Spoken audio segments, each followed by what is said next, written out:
This is our audience. That's our speaker. Hello. Hi, my name is Bob Rissler, and tonight we will be going on an adventure to the outback of Australia. Has anyone here been to Australia? Nope.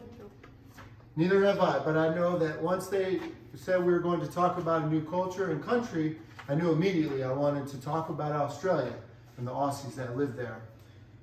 I found on ediplomat.com that Australians enjoy a lifestyle generally friendly, they're laid back, and I found on google.com that they have some rather unique creatures as the kangaroos and different boomerangs. So today we look at the unique culture of Australians, including greetings and gestures, eating etiquette, marriage, dating norms, visiting, gift giving, and business etiquette. So overall, Australians are known as easygoing people, and according to theculturalatlas.com, a firm handshake and eye contact is very common when you greet people, and they use hi and hello, but they also use phrases like good night and good day, mate. Let's hear how it sounds. G'day. G'day. G'day. So also in ediplomat.com, they reference that Australians do not like to introduce themselves with class distinctions and their personal or professional title when they're being introduced. And now that we know how to greet someone and talk, let's talk about the gestures to avoid while you're there.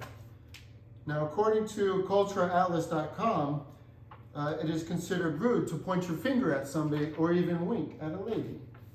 And according to classsynonym.com, it is considered obscene to give a thumbs up in Australia, where over there it's considered the middle finger like it is in America.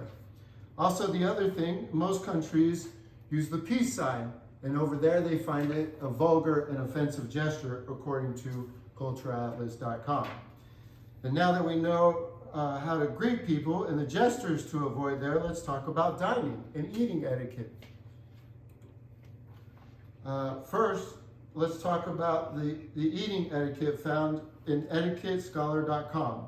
Australians generally pass their food to the left when they're dining, and the most honored guest sits at the head of the table.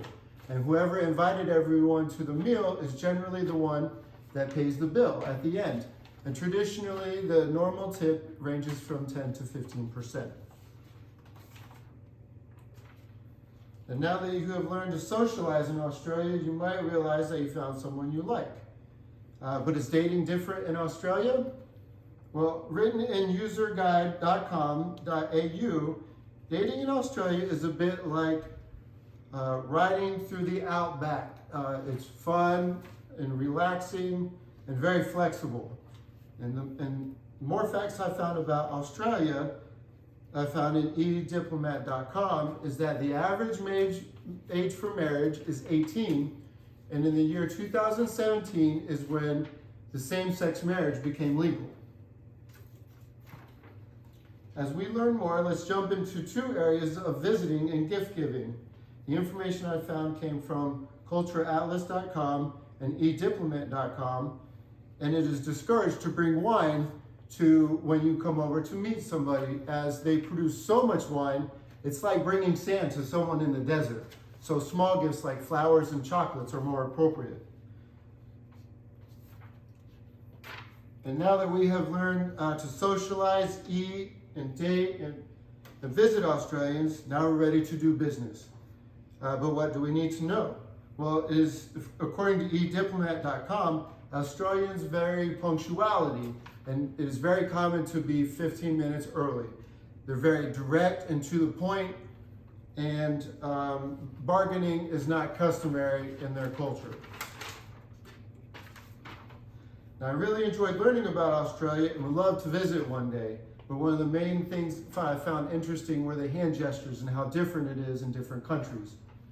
So I challenge you to learn more about other countries and try to visit another country. I was hoping